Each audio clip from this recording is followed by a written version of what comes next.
Good evening, ladies and gentlemen. I'd like to welcome you to yet another one of our weekly investor forums. I'm your host, Dan Theok, SVP of Investment Banking at Mayberry. I'll be joined today by our Executive Chairman, Christopher Berry, and our CEO, Gary Parrott, online. Our guest speaker for this evening is the Honorable Lasco Chin, the founder and Executive Chairman and CEO of the Lasco Group of Companies. Also representing Lasco this evening will be Mr. Raul James, the Managing Director of Lasco Manufacturing Limited. We encourage our viewers to post their questions on social media and remember to tag us with the hashtag #MILInvestorForum. If you enjoy this program, be sure to like, share, and subscribe to our YouTube channel. We'll also be featuring a market segment on foreign exchange, so be sure to stick around to the end of the program.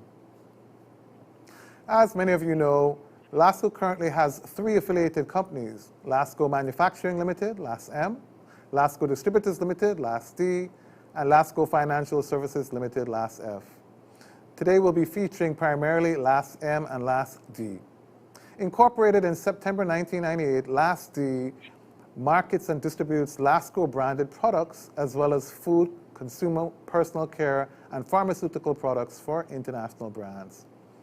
LASM, which was incorporated in October 1994, has pioneered a wide range of affordable products, such as its popular soy protein beverages. Over the years, the company has spearheaded and supported a wide range of community development activities, including its ambassadorial programs. LASF, the youngest among the companies, was founded in 2004. Its services include money transfers, cambio services, and microloans. The Lasco companies were the 4th to 6th companies to list on the Jamaica Stock Exchange, respectively, the 3 companies that is, a move that Mr. Chin has credited to the junior market as a strategic tool that has propelled the Lasco group of companies to its current status and economic climate. I take this moment to remind you that if you're seeking to expand your portfolio or embark on your very first investment journey, Mayberry Investments can guide you in achieving your financial goals. Follow us on social media and visit our website at www.mayberryinv.com to learn more. Our social media handles should pop up somewhere on the screen. Now let's introduce our guest for this evening. As stated earlier, Mr. Lasco Chin is the Executive Chairman of the Lasco Group of Companies. Over the past 50 years, Mr. Chin has found opportunities in a variety of sectors, dabbling in the import of spices and teas, furniture and manufacturing, data processing, insurance brokerage, and more. Always mindful of his humble beginnings, Lasco constantly sought to develop and distribute affordable products. He has contributed to the prominent Jamaican organizations such as the Jamaica Industrial Development Corporation, the Jamaica Exporters Association, and the Jamaica Promotions Corporation, JAMPRO. He's also a director of the University of the West Indies School of Nursing Advisory Board and the King's House Foundation. Today, Mr. Chin will be giving us an investor update. Welcome, Mr. Chin. How are you doing? Thanks a lot, Dan, and thank you for inviting us to participate in your monthly investor program. We welcome the opportunity to inform the investor community about our performance and plans and outlook for the future, and to answer and clarify any questions that may arise. As you know, our fiscal year ended March 31st, and we have recently filed our financial statements with the stock exchange. 2021 was a challenging one as a consequence of the COVID-19 pandemic. The dislocations caused are well known. Despite the challenges, our overall performance was quite good as we reported with agility and flexibility and took the necessary measures to ensure continuity of the operations. The diversity of our product portfolio, our ability to secure supplies of critical materials, and the adaptations and flexibility of our teams were critical elements to the overall positive performance.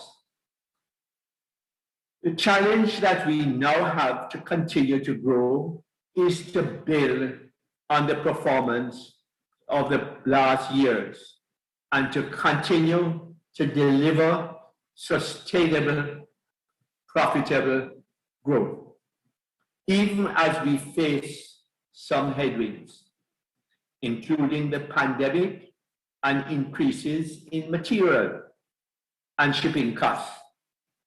However, we expect that the economy will continue opening up and recovering, and are optimistic, also based on our plans and strategies, that we will deliver growth in line with our expectations.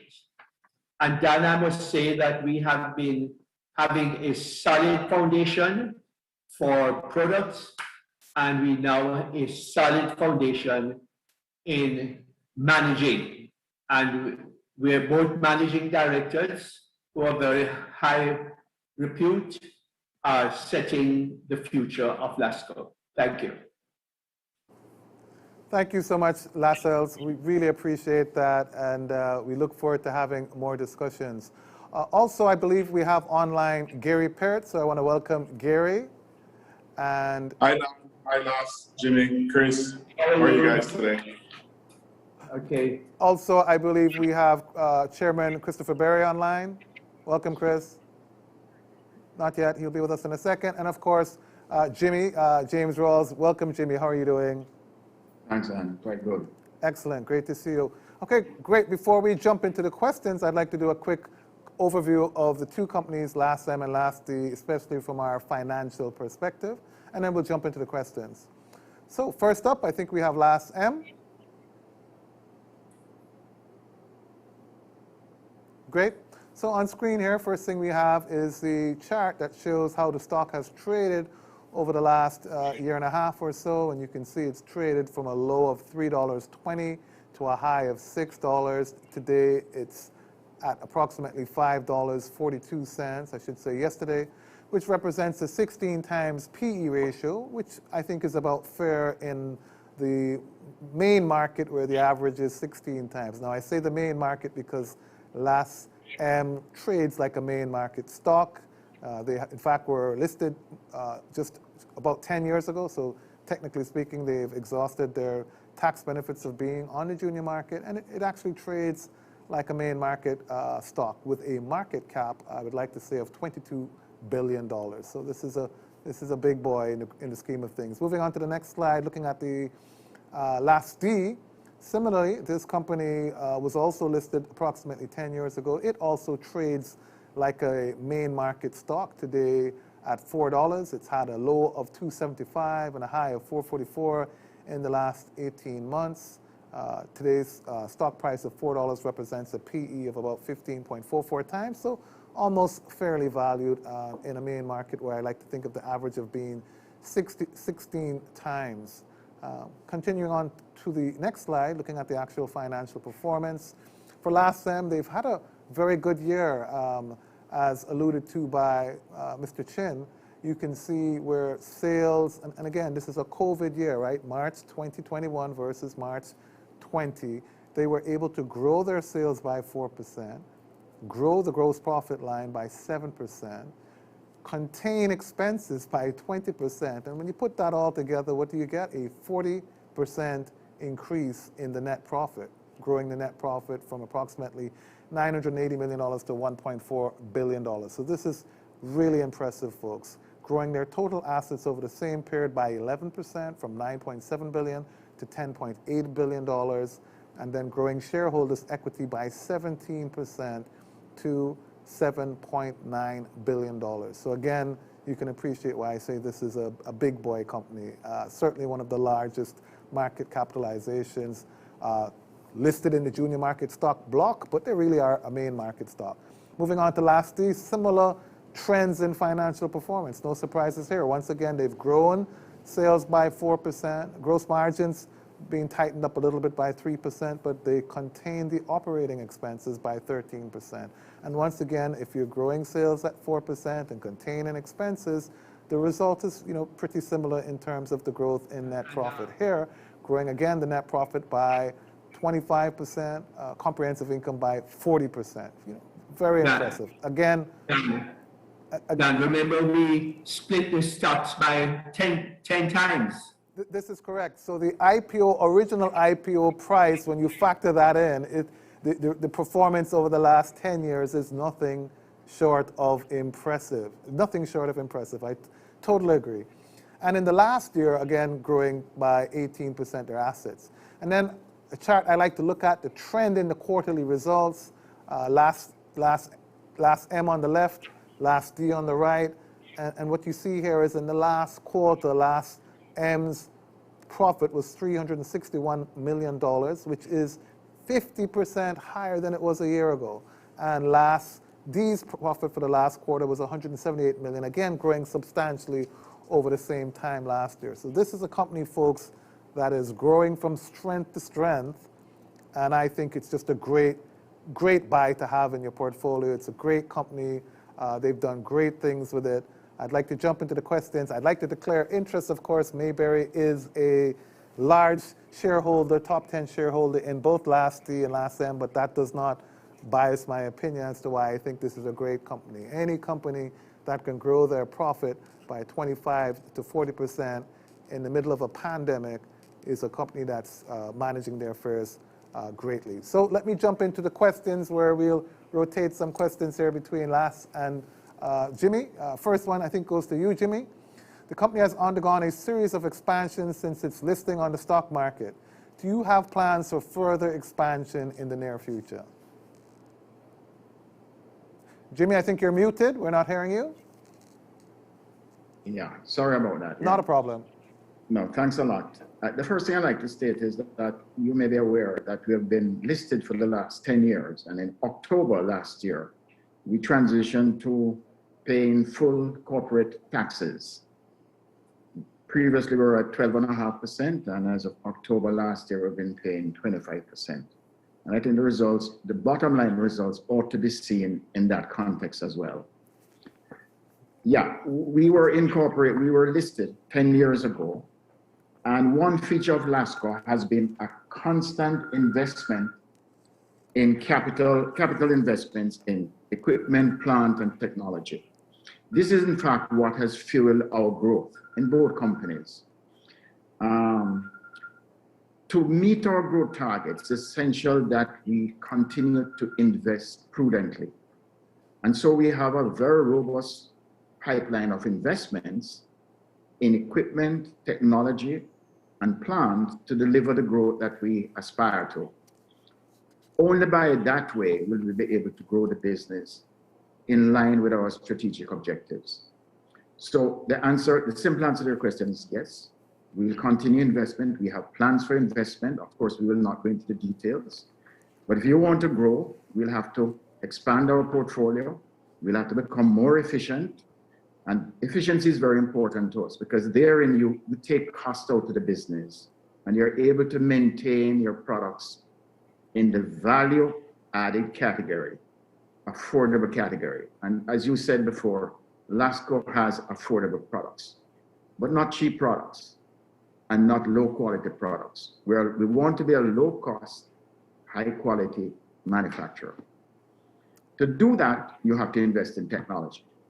And we're constantly upgrading our technology, bringing state-of-the-art equipment. And as you know, in the technological field, obsolescence comes very quickly. So we have to continue to invest. So yes, we have plans for further investments in both companies. And in fact, we just completed the investment during the COVID year of expanding our powders manufacturing facility and brought that online in February of this year. So we were able to complete that investment during the difficult year and to put it into operation. That gave us additional capacity, but also it gives us the chances for improving our operational efficiency. Thanks, Jimmy. Moving on to our second question. Dan, Yes. I might just add to Dan. Absolutely, Sir Lass, absolutely. Yes, so what is happening too is that the volume is getting so large that the space we have is not sufficient. So months ago, we have planned for 2 buildings, one 70,000 square feet in addition, and another 20,000 square feet. And we understand that one of them has just been approved by the parish council. So in order to continue the expansion, as what Jimmy has been talking, we need space. And unfortunately, we didn't want to spend too much on building, but without space, we can't continue to expand. So that is the future of that. Thank you, Sir Lass. Appreciate that. Moving on to our second question. LAS-M has previously mentioned plans to explore other opportunities in the Caribbean, on the east coast of the United States in particular. Is this still in the pipeline? Yes, it's more than in the pipeline. It's something we are pursuing quite vigorously. Today, we're exporting to over 20 countries in the Caribbean area. And that's nearly every English-speaking country in the Caribbean area. And we have our sights set on Latin America, specifically Central America, Venezuela, and Colombia. We're also exporting to the East Coast of the United States, and we're very strong in New York and Miami, where the diaspora happens to be also very strong. The fact is that we have products that are ideally suited to our Caribbean taste. So in terms of the Caribbean people here and abroad, we have the right products, the right flavors, and the right nutrition. And basically, we're selling nutrition. So you may know that we export through Lasco distributors. And there has been steady increase over the years. Last year, we had a particularly strong year, despite COVID, and we delivered exceptional double-digit growth in revenue, organic growth, and excellent profits. Export is a fundamental part of our strategy, our growth strategy. It is. As I said, the products we're producing, the range of products, are typically Caribbean, very unique. You mentioned earlier on the soya-based products, and that is it. It's unique, it's good tasting, it's nutritious, and it's affordable. So one of the key strategies, as I said, in the growth, the future growth that we see for the company is in exports. And that is being pursued very, very aggressively. As we speak, we're having dialogue with our local distributors. We have distributors in all throughout the Caribbean and in the United States as to how we can deepen the distribution of our products, how we can take it to all levels of the market, and how we can then support it with serious brand building, that we become as iconic in the Caribbean and in diaspora as we are in Jamaica. Excellent. Thanks for that, Jimmy. Well, let me add to Dan that in the Caribbean, we are going to concentrate on the dumb-red, which has been elusive for some time. But our new managing director for Lasco Distributor will be responsible for the distribution. He used to live and work in dumb-red and also in other Caribbean countries. So we will be quite effective in exporting to the Caribbean. We just want to add that, and we're going to take export very seriously. And so that's one of our pillars of progress. Thank you, Sir Lascelles. And what percentage of your sales today, roughly speaking, come from exports? And where would you like to see yourself grow as a target? We're at about 6% of total revenue with good profitability. And the target is to get that up to 15% in, say, a 3 to 5 year period. Very good, very good. So, well, congratulations again, guys, because it is notable that you have transitioned to paying full taxes. So the whole model of what this junior market was about has worked quite well. And here you are contributing to the economy in terms of paying full corporate taxes and now contributing in terms of exports. So I think that's quite commendable. Gary, over to you. Do you have any questions for Jimmy or for Sir Lascelles? Yes, I do, definitely. What I want to first say is that I'm also a director of Lasco Distributors, so my questions will be targeted towards Lasco manufacturing. And then also, I want to commend Lasco on his new glasses. He looks younger than me. So, as it pertains to Lasco manufacturing, there was talk before about expanding to take advantage of the cannabis market. Is that still in trend? Lasco, you want to take that question?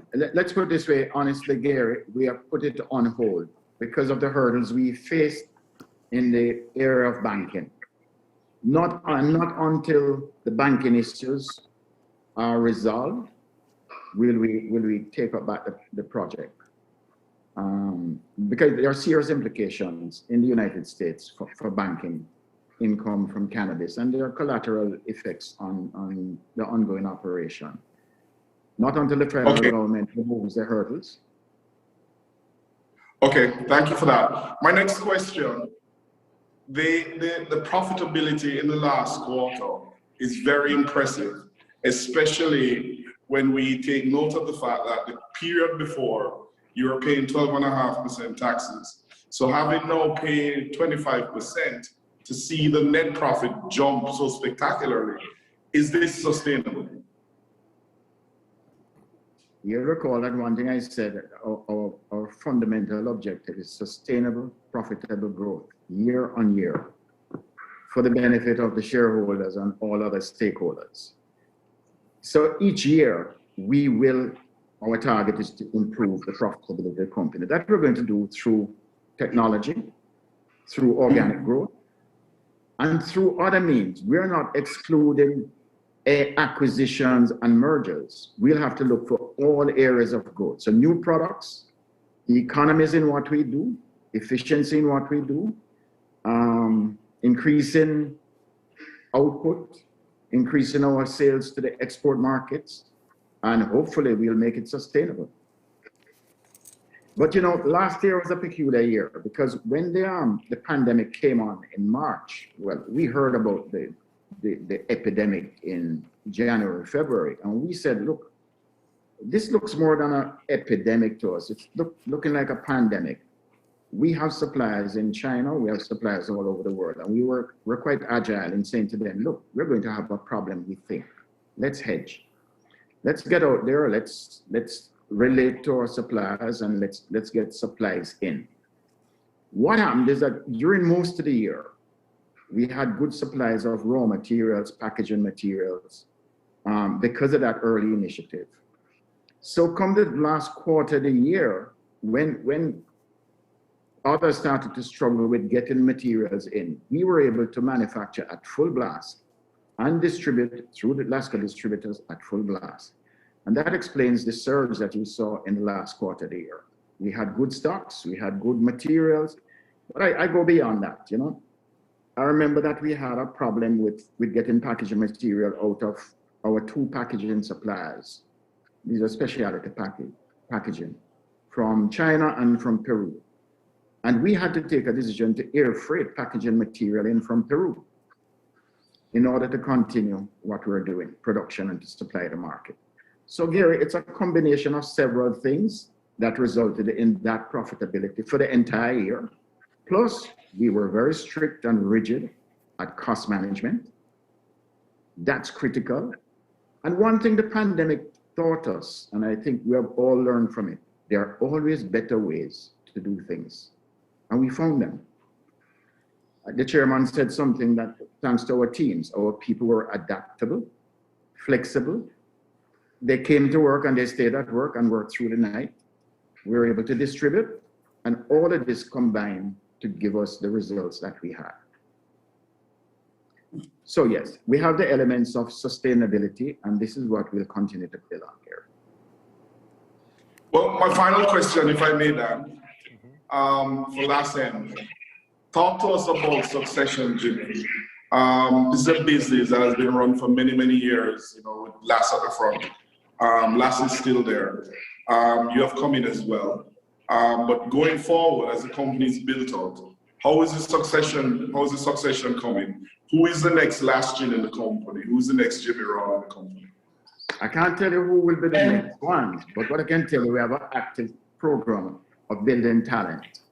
And we have recruited over the past, I would say, 18 months, a number of high talent, young people, committed people that we're putting through the system so that succession is assured. You are totally correct. I think that without succession, the business isn't going anywhere. Ironically, we just completed in LASM a succession plan, and it came across that we have the talent, we have to hone the talent and make it interesting for people to stay. So this is one of the high priorities that we have, succession planning and getting the right talent in here. Now, it's not always possible to find the talent ready-made, so you have to build it, you have to hone it. We're prepared to make the investment, and we have started making the investment at finding good talent and developing good talent. And Gary, to add to that, is that 3 years ago, Jimmy joined the company, and ever since he has been with us, he has been improving the middle management, the low management, the middle management, and the top management. So we're building a solid foundation for continuity. And recently, we have promoted Jimmy to deputy chairman of the two companies. So that also is succession planning.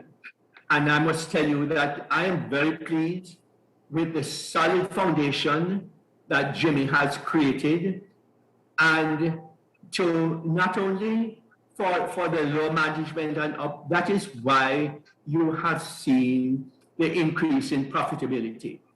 And I must not fail to tell you that we are proud that John De Silva has accepted the job as managing director in Lasco Distributors.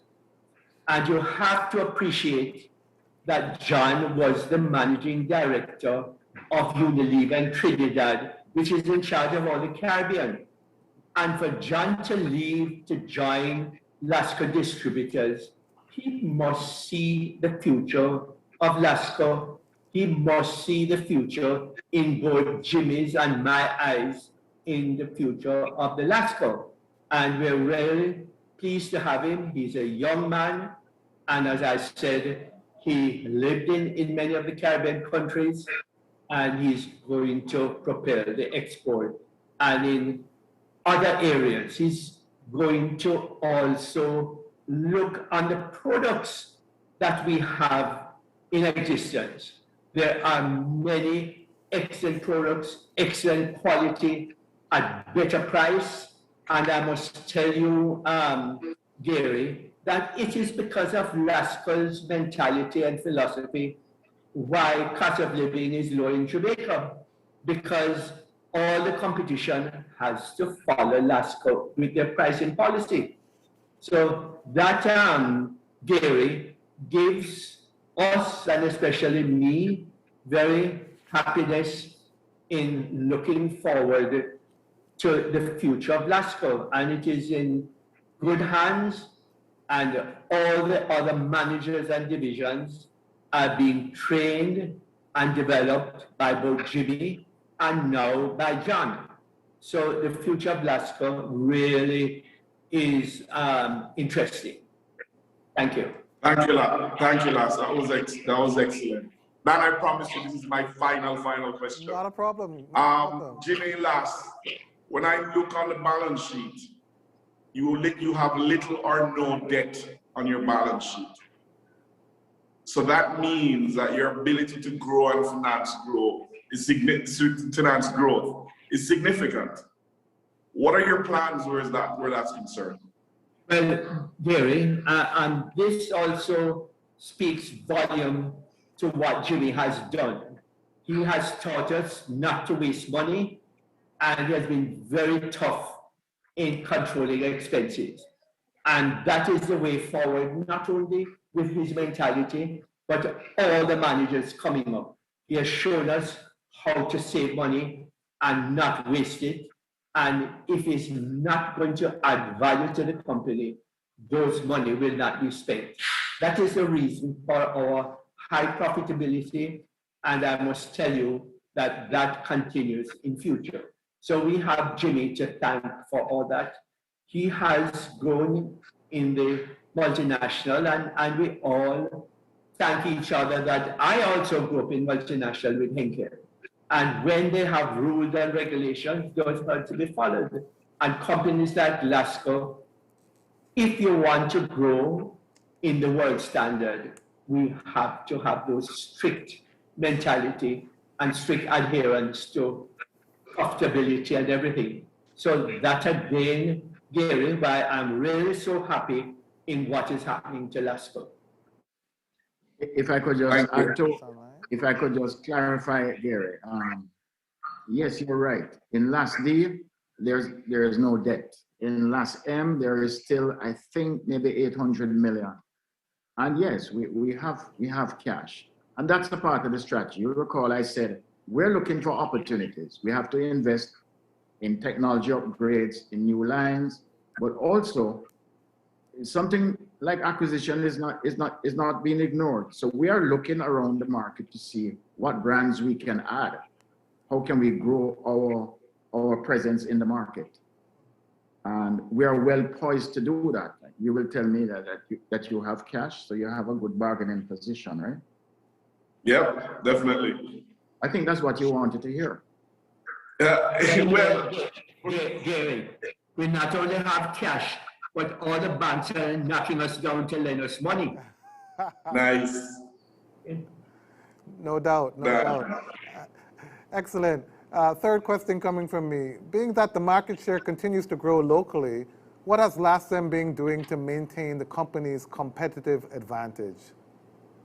Then it's a combination of things.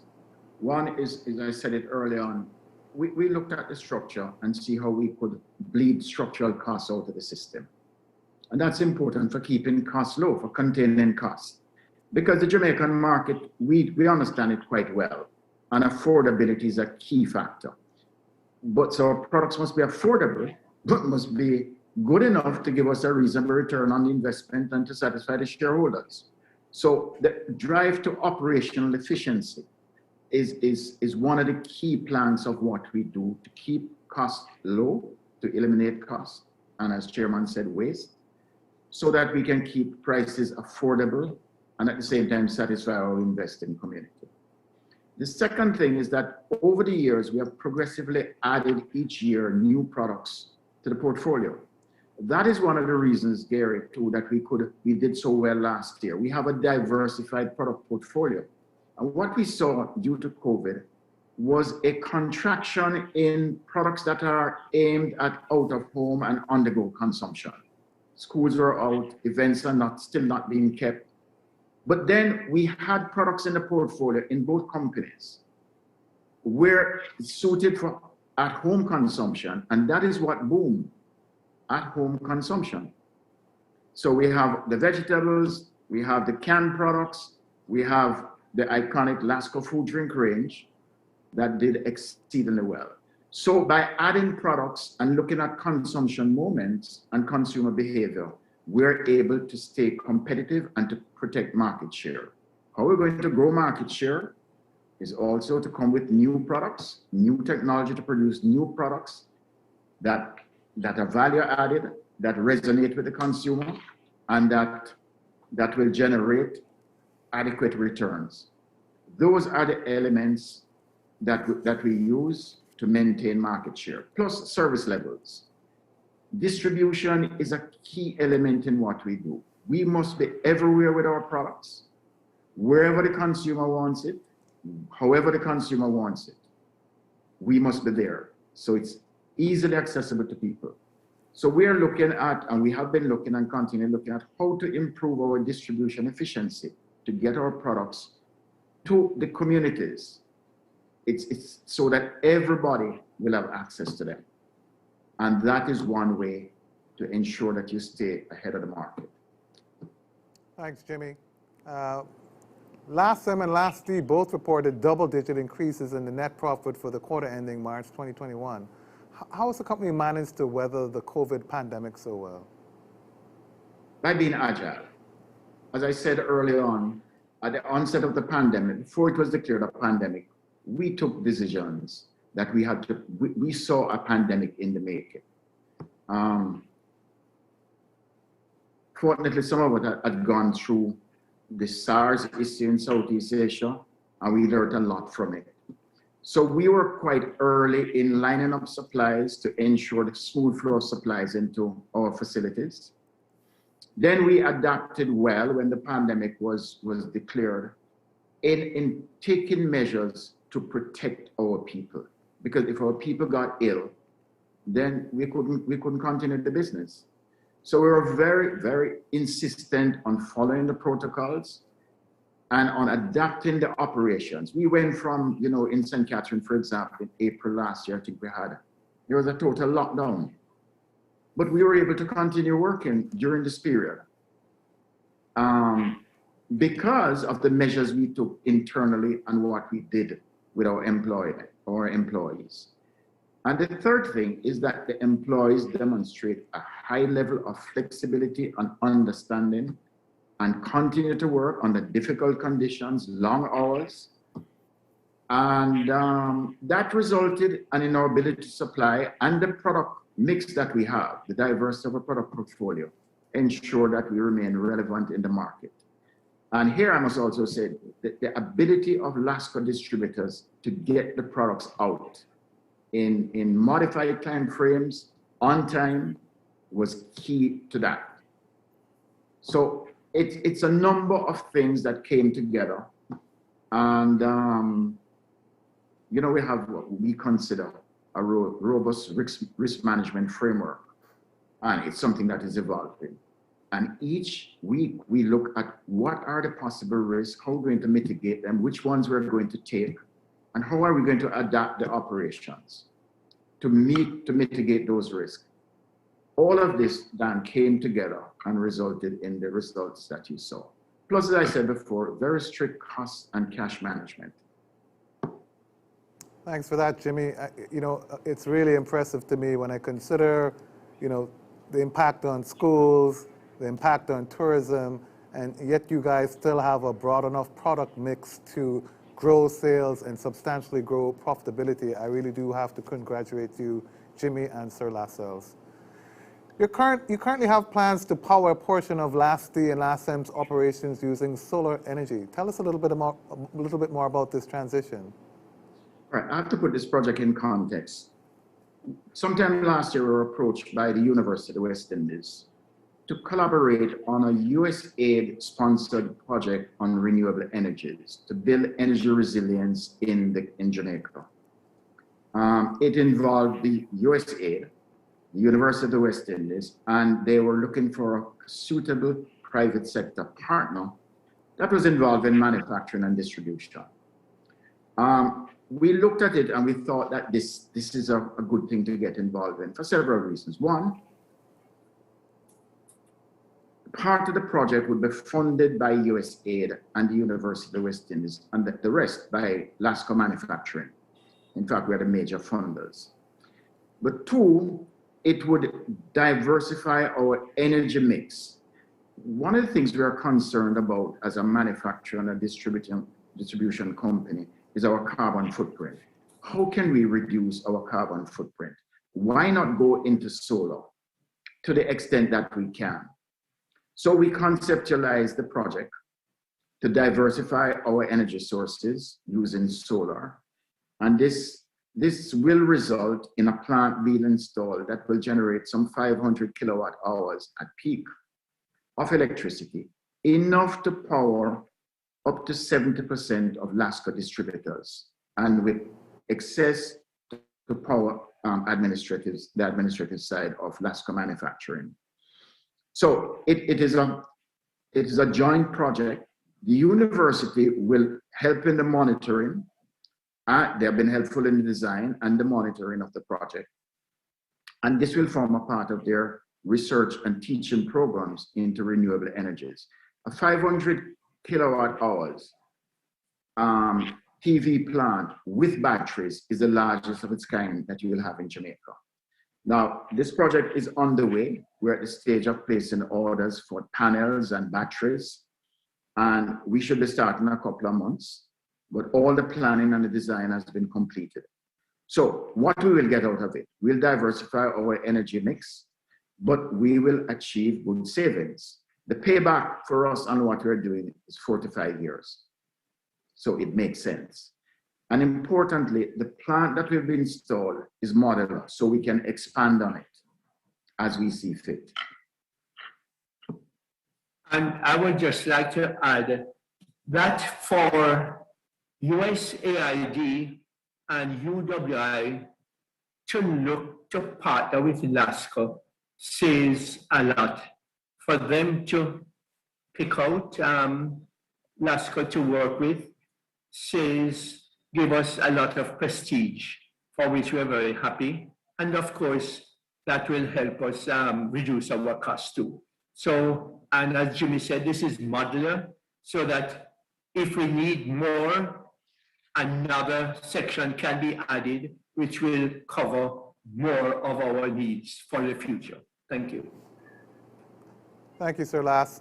It's always a great idea where you have the space to be able to do it, to look to renewables as an industrial customer.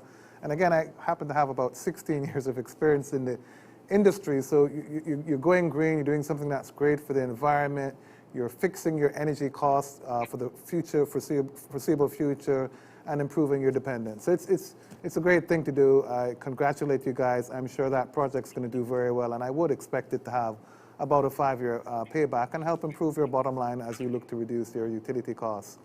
Great. Moving on to social media, where I think we should have a few questions to continue. Let's look at what we have coming in here.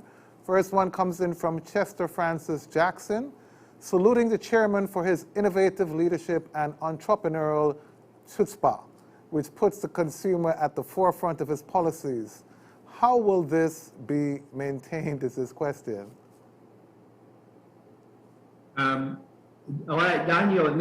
Well, the thing is that I grew up as a poor boy, and I can understand the plight of the majority of Jamaicans who, with devaluations, who with rising costs, that Jamaicans need a break. And that is what Lasco is about. That is what I am about. I have empathy for poor people. And not because some of us are fortunate that we can manage, but I don't forget where I come from. And I have to make sure that I empathize with all the Jamaicans, especially the youngsters who are coming up. And I would like to encourage them to really study hard, work hard, and you can be somebody like me too. That's what I've been preaching to many of the students. So we have to have hope, and that's why we work very hard to keep prices very competitive with the highest price. Thank you, Sir Lascelles.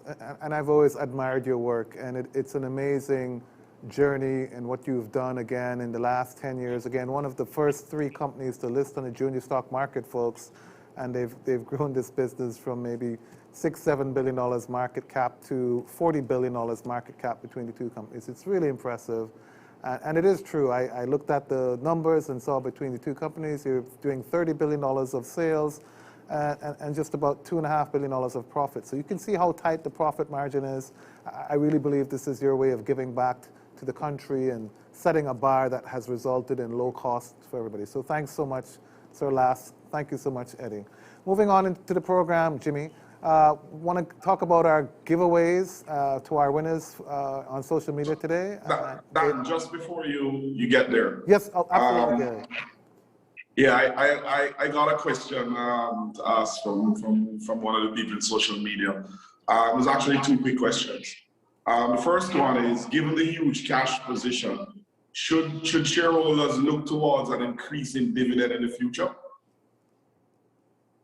All right, Jimmy, you want to answer that? I mean,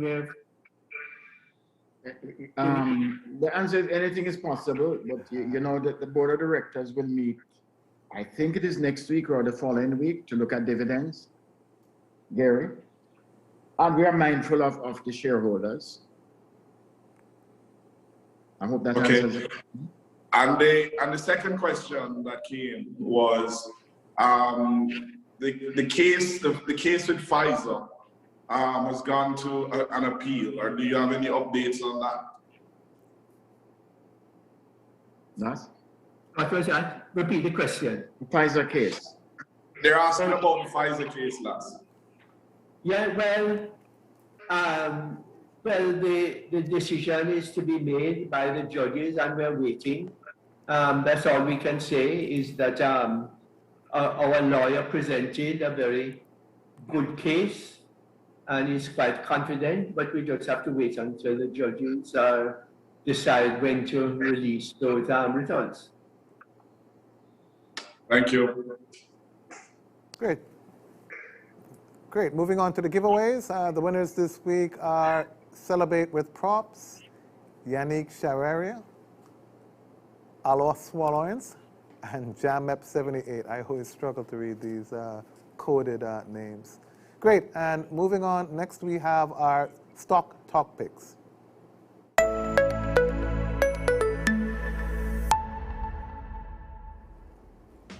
And this week, our top stock pick is JMMB. Great. Now, again, looking at the trading over the last 18 months or so, we'll see that this stock has traded from a low of $28 to a high of 37, and I think in fact they touched 37 today. But when we prepared this presentation yesterday, the stock price was at $33.81, which represented a PE of roughly 9 times.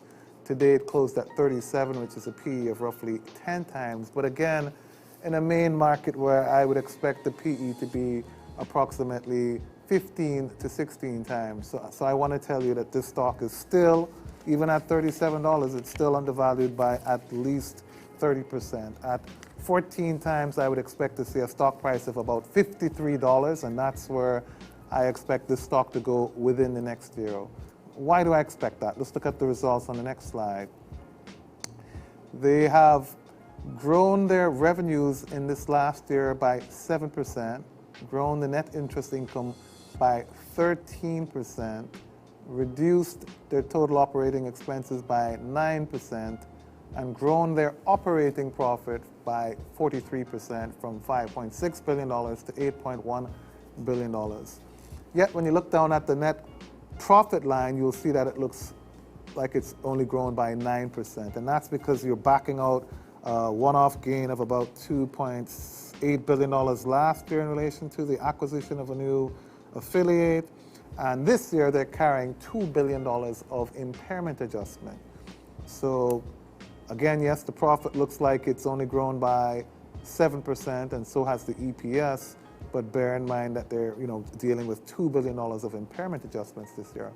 Next thing, which is very interesting about JMMB, on the same slide, guys, next thing is very interesting is the fact that they are booking a large portion of the gains for investment assets that they carry as a fair value adjustment through OCI. So they don't run it through the income for conservative purposes, and so it doesn't jump into the EPS, but you will see it when you look at their total comprehensive income for the year. So last year they took a hit of about $6.5 billion. This year they've scored a gain of over $10 billion, and so you see their total comprehensive income growing by $20 billion in the last year to $19.9 billion. This is real money being adjusted on their balance sheet, and that's why you see the total assets growing by 29%. So just look at that. Total assets of $513 billion. It's a great company, guys. And then going back to the profitability, what we see in the EPS on the next slide, you can see how the quarterly earnings have been improving. On the next slide, you can see how the quarterly earnings have been improving just the same. And in this last quarter, they're turning $3.6 billion profit for the quarter, which is up 20% from the same quarter last year. So again, I think you're going to see huge growth in profitability going forward as we come out of the pandemic. Those impairment adjustments, I don't think are going to stay with them. I'm going to predict profitability growing from $7 billion to about $9 billion in the next year, and this stock ending up at about $53, which would only be a conservative 12 times PE ratio if they grow the earnings in the way that I expect it to.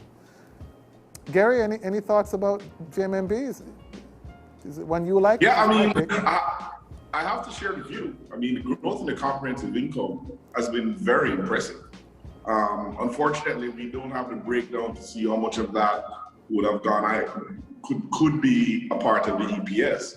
But notwithstanding that, if you adjust the numbers for the impairment, you're seeing that the EPS would actually be stronger than what is there nominally. I think as you remember, they are the largest shareholder in the entity that owns Sagicor, and Sagicor continues to do very well. They have rebounded nicely from last year, and I think that is going to flow into JMMB's earnings in addition to their core earnings. So I think the future for them is very, very bright. Thanks, Gary. You're absolutely correct. They own about 23% of Sagicor Finance Corporation, and yes, you're going to see that improvement in profitability flowing through as well too. Great. Moving on to our next segment. I'm going to look at the gainers and decliners for the week, starting with the decliners. All right, so our top decliners this week: KLE, Express Catering, Palace Amusement, T-Tech down 10%, and 1834 down 8%. For our gainers, top gainers, JMMB up 10%. That's when it went to $37. Civity up 9%. Knutsford Express up 7.36%. Access Financials up 7%, and SSLVC up 7%. Good. Moving on to our foreign exchange segment. Look at our first slide, and as usual, this just sort of reaffirms the fact that over the last 4 years, we see an average rate of devaluation of approximately 2.7% per annum. Of course, on the next slide, it's not perfectly linear. We've seen the trend of going up and down, in particular in the last 2 years, with the high being about 155 in recent months and a low of 145.86. And then recently, we can see on the next slide where we've actually closed at approximately 150.93. So year to date, dollar has devalued by about 5.8%. We've seen a high of 155. Now we're at about 150.93. The summer is looking to be really great from a tourism perspective, and I think we're going to see foreign exchange inflows coming in strongly. But Gary, tell us, what are your thoughts on the exchange rate, what's happened so far, and what's likely to happen over the upcoming weeks and months? Well, you have some people who look at financial assets via charts. And one of the things the chart is showing is that we seem to have come to a bottom on a revaluation. And we would have, I had indicated before, I figured we would have gone slightly below 150, and we've seen that. It seems to have gotten to about 148, 149. And it started to trend back up. The Bank of Jamaica intervened last week, which slowed the devaluation. But we haven't seen them come back this week. And I think it's going to bounce along in this region. What's interesting, Dan, when you spoke about tourism, a friend of mine called me today, to help them in trying to find a villa to rent. And believe it or not, all the villas that are available online are fully booked. You cannot find a villa to rent in Jamaica for the period of the last 2 weeks of July going into early August. So I think that is very good news for the tourism sector. And I think that will help with the inflows of foreign exchange, and hopefully that will stabilize the dollar in this region. Thanks for that. I absolutely agree. And I think we're going to see the tourism stocks also bouncing back pretty strongly. All of those guys who we know are heavily dependent on tourism, like CPJ and Express Catering Limited and Dolphin Cove. I'm expecting to see those stock prices starting to soar because the tourism arrivals coming in are significant. I'm told some hotels will be at 90% in July, and so it's good to see. So we look forward to that, Gary. Really appreciate that. Great. Well, thanks for the insight, Gary. Thanks to all of our viewers out there for being a part of our weekly investor forum. I'd also like to thank our special guests, Mr. Lascelles Chin and Mr. James Rawle, for participating in today's investor briefing and for all the insights they brought today. We're currently looking forward to having yet another insightful discussion in the upcoming week, so be sure to follow us on social media and to stay up to date with our live streams. Don't forget to subscribe to our YouTube channel, Mayberry Investments Limited. Thank you all for tuning in today, and keep safe, and remember, wise investors, slow and steady wins the race. Goodbye.